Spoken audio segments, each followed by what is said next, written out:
बिस्मिल्लाहिर्रहमानिर्रहीम अस्सलामु अलैकुम व रहमतुल्लाहि व बरकातुहू। अज़ीज़ साथियों, मैं उम्मीद करता हूँ कि आप सभी लोग खैराफियत से होंगे और मैं आपका वेलकम करता हूँ हमारी कुरान पॉडकास्ट में।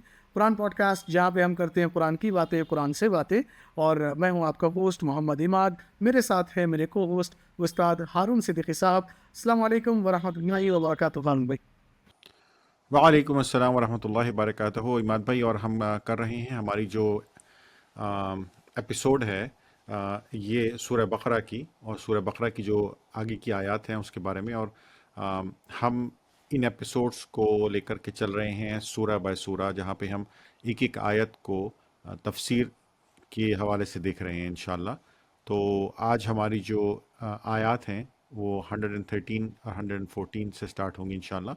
सूरह बकरा की आयत नंबर 113 114, जहाँ पे अल्लाह सुब्हानहू व तआला बात कर रहे हैं यहूद व नसारा से, और उनको याद दिला रहे हैं कि अल्लाह सुब्हानहू व तआला ने उनके लिए क्या किया, और उन्होंने अल्लाह सुब्हानहू व तआला के साथ जो वादे किए थे और जो अहद लिए थे उनमें किस तरह से ख़यानत की। जी मात भाई इंशाल्लाह। जी। ओके, जज़ाकल्लाह खैर। हम भाई, हम जो है तरतीब इसकी ऐसे रखते हैं कि मैं कुरान की आयतें पढ़ूंगा, उसका तर्जुमा करूंगा और उसके ऊपर हम तफसीरी नुकात लेंगे उस्ताद हारून सिद्दीकी साहब से इंशाल्लाह। चलिए शुरू करते हैं। बिस्मिल्लाहिर्रहमानिर्रहीम। वमन अज़लमु मिम्मन मनअ मसाजिदल्लाहि अन युज़करा फ़ीहा इस्मुहु व सआ फ़ी ख़राबिहा उलाइका मा कान लहुम अन यदख़ुलूहा इल्ला ख़ाइफ़ीन लहुम फ़िद दुनिया ख़िज़्युन व लहुम फ़िल आख़िरति अज़ाबुन अज़ीम। आयत नंबर 114 की मैं तिलावत किया हूँ, तर्जुमा इसका देखते हैं। अल्लाह कहते हैं वमन अज़लमु, उससे ज़्यादा कौन जालिम होगा, मिम्मन मनअ मसाजिद अल्लाह, जो रोके लोगों को अल्लाह की मस्जिद से, अन युज़करा फ़ीहा इस्मुहु, कि जिक्र किया जाए उसमें उसके नाम का, यानी अल्लाह के नाम का, व सआ फ़ी ख़राबिहा, और कोशिश करे वो उसकी खराबी की, उसको वीरान करने की, उसको बर्बाद करने की, उसको ख़राब करने की।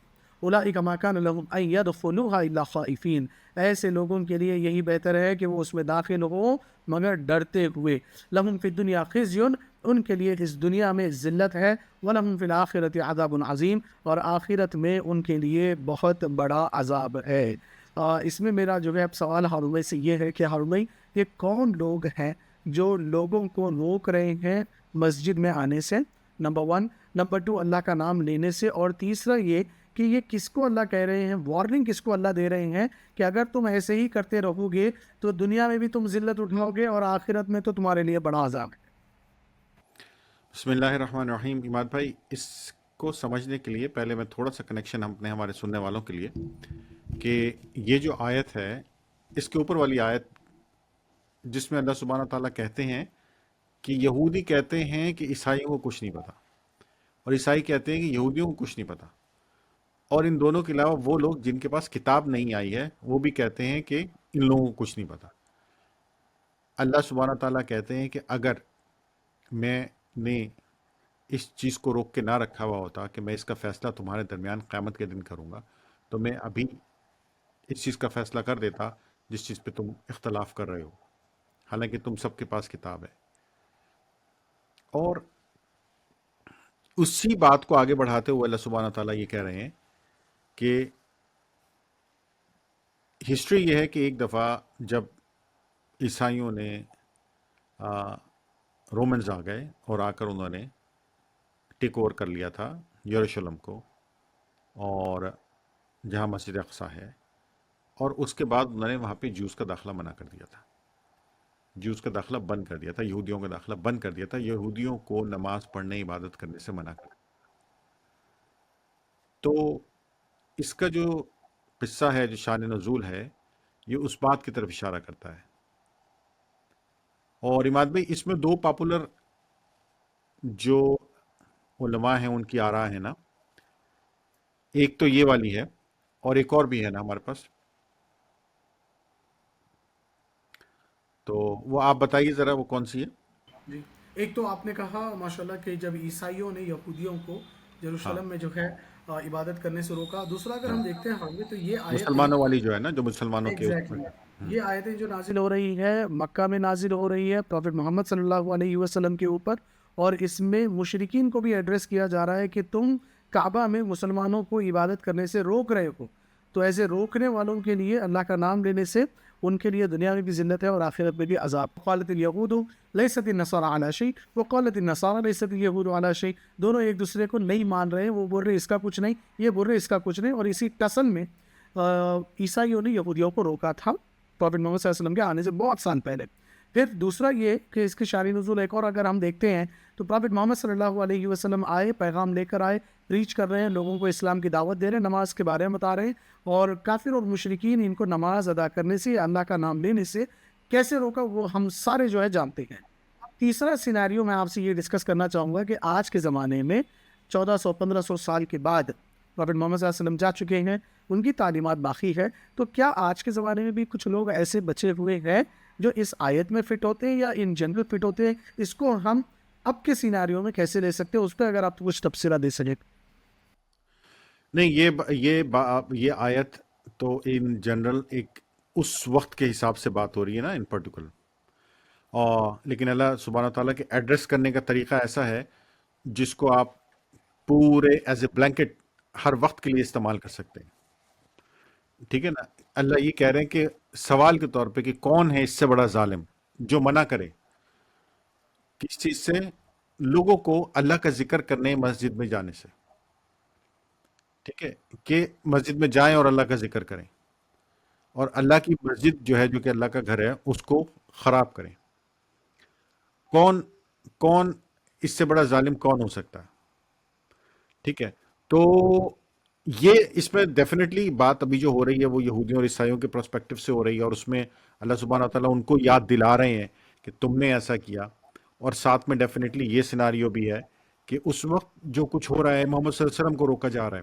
آپ کا جو سوال ہے آج کے حساب سے عماد بھائی, آج ہمارے پاس بہت ساری ایسی چیزیں ہیں, بہت ساری ایسی چیزیں ہیں جن پہ میں بات تو کر سکتا ہوں, لیکن میں ڈیفینیٹلی کسی پالیٹکس میں برائی کے حوالے سے نہیں جانا چاہتا, اور اس آیت سے ہٹ کر ان جنرل بات کرتا ہوں میں کہ یہ آیت تو قرآن کی ایک آیت ہے, اللہ سبحانہ تعالیٰ نے اس وقت کے حساب سے ان لوگوں کے لیے اتاری. بٹ ان جنرل ہمارے یہاں مساجد میں عموماً عام طور پہ خواتین کو نہیں جانے دیا جاتا, اور اس کی بہت ساری وجوہات ہیں, اور اس میں سے ایک وجہ یہ بھی ہے کہ ہم نے ایک ڈیکورم بنایا ہے جس ڈیکورم میں ہم سمجھتے ہیں کہ خواتین اور ان کے ساتھ بچے اور وہ سب جو ہے اس کا ایک پورا پروٹوکول ہونا چاہیے, اور بغیر اس کے جانا مشکل ہے, بلکہ ان کو گھر میں تعلیم و تربیت حاصل کرنی چاہیے. لیکن اگر دیکھا جائے تو خواتین کے لیے بھی تعلیم کا بندوبست اتنا ہی ضروری ہے, کیونکہ ماں ہی ہوتی ہے جو بچے کو تعلیم دیتی ہے. اور مساجد ایک تعلیم کے طور پہ, دستگاہ کے طور پہ ہمارے لیے امپورٹنٹ ہے. صرف عبادت کے لیے نہیں ہے کہ ہم جا رہے ہیں اور صرف عبادت کر رہے ہیں, بلکہ وہ ایک درسگاہ کے طور پہ بھی ہیں. اگرچہ اس تعلیم کا وہ لیول مساجد میں اچیو کرنا بڑا مشکل ہے جو لیول آپ کسی ایک پرٹیکولر انسٹیٹیوٹ میں جا کے اچیو کر سکتے ہیں, اور اچیو کرنا بھی چاہیے, بٹ اسٹل انوائرمنٹ جو آپ کو ملتا ہے وہ بہت ضروری ہے خواتین کے لیے, بچوں کے لیے مسجد میں جانا. ایک تو یہ چیز ہے کہ ہمیں ان کو نہیں روکنا چاہیے, اور ایک بھرپور بندوبست ہونا چاہیے جو جس طریقے سے سمجھتا ہے پردے کا انتظام ہونا چاہیے, لیکن ان کو آنا چاہیے. ایک تو میری رائے یہ ہے. دوسری بات یہ ہے کہ ہمارے ہاں خاص طور پہ یہ مغربی ممالک میں مساجد جو ہیں وہ کسی وقف یا بورڈ ایسے انتظام کا حصہ نہیں ہوتی, کسی گورنمنٹ کے انڈر نہیں ہوتی, کسی ایک ادارے کا حصہ نہیں ہوتی, بلکہ وہ ان اٹ سیلف ایک بورڈ ہوتا ہے, وہ ان اٹ سیلف ایک ادارہ ہوتا ہے جس میں 3 4 5 لوگ ہوتے ہیں اور اس کو انتظام اس کا چلاتے ہیں. تو یہ ایک بہت بڑا المیہ ہے ہمارے ہاں مغربی ممالک میں یہاں پر کہ وہ بورڈ یا وہ ادارہ جو ہے زیادہ تر 70-80% کسی نہ کسی پالیٹکس کا شکار ہوتا ہے. کیونکہ جب اس ادارے کو بنایا جاتا ہے تو اس کے اندر چند ممبران بنتے ہیں جو اس ادارے کو سنبھالیں گے, उन मेंबरान की रोटेशन होनी चाहिए, उन मेंबरान का एक कॉन्स्टिट्यूशन बनता है, और फिर सब के अंदर पॉलिटिक्स आ जाती है, पावर आ जाती है, पैसा भी आ जाता है। 4 लोग बैठे हैं जो लोगों से फंड ले रहे हैं, चंदा ले रहे हैं, डोनेशन ले रहे हैं, उसको मैनेज कर रहे हैं और सारे डिसीजंस ले रहे हैं on the behalf of the community. फिर वो 4 लोग जाएंगे, दूसरे 4 लोग आएंगे, तो वो जो 4 लोग हैं उनके जाने का तरीक़ाकार नॉर्मली एक ऐसा होता है जिसमें इलेक्शन हो रहे हैं, नहीं हो रहे हैं, वगैरह वगैरह। इस सब के अंदर पॉलिटिक्स शुरू हो जाती है, और फिर लोग एक दूसरे के साथ किसी न किसी कंपटीशन में भी आ जाते हैं नॉर्मली, और एक दूसरे को ऊंचा और नीचा दिखाने की जस्तजू और कोशिश भी शुरू हो जाती है। तो ये भी एक ऐसी चीज़ है, बुराई है इन दैट सेंस, कि जिससे हमारे अंदर निफाक पैदा होता है, हमारे अंदर एक दूसरे के साथ बातचीत करने, बैठने, उठने में जो है वो जेलसी का फैक्टर आता है, फॉर श्योर 100%। तो अल्लाह सुब्हाना ताला हमें उससे महफूज रखे। और ये आज के जदीद दौर का वो है, तो इस जदीद दौर के हिसाब से ये आयत इस बात को क्लियर करती है। और अब उनसे सबसे बचना कैसे है, ये तो मैं आपको इस छोटी सी उसमें नहीं बता सकता, लेकिन ये सब होता है और बहुत ज़्यादा होता है, और इतना ज़्यादा होता है बाज़ औक़ात के मसाजिद को ताले भी लगे हैं, अस्तगफिरुल्लाह, और बंद भी हुई हैं। और लोगों ने, फिर दूसरी बात ये है कि जो लोग आके बैठ रहे हैं, जिनको मसनद दिया जा रहा है, जिनको पावर दी जा रही है, वो समझते हैं कि अब ये बस उनका है। इसमें 2-3 डिफरेंट सिस्टम्स होते हैं इमाद भाई। एक सिस्टम ऐसा होता है जिसमें आपको इलेक्शन करा के दोबारा बाकायदा से काबीना बनानी पड़ती है, या ये सब चलानी पड़ती हैं चीज़ें। और एक सिस्टम ऐसा होता है जिसके अंदर ट्रस्टीज़ होते हैं, और उन लोगों को इलेक्शन कराने की बार बार ज़रूरत नहीं होती।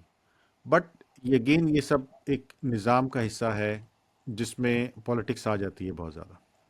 तो इमाद भाई आगे चलते हैं, ये इस पे हम बहुत ज़्यादा, ये दुनियावी चीज़ें हैं और इनमें हम चले जाएंगे तो इनमें किसी को कोई बात अच्छी लगेगी, किसी को दूसरी बात अच्छी लगेगी। लेकिन मैं ये चाहूँगा कि हम सिर्फ जो है अल्लाह की किताब तक फोकस रहें, और इसको जो है ना अब्यूज़, पॉलिटिक्स और उन चीज़ों से ज़रा दूर रखें, जो आखिरकार किसी न किसी तरह से घूम फिर के आ ही जाती हैं।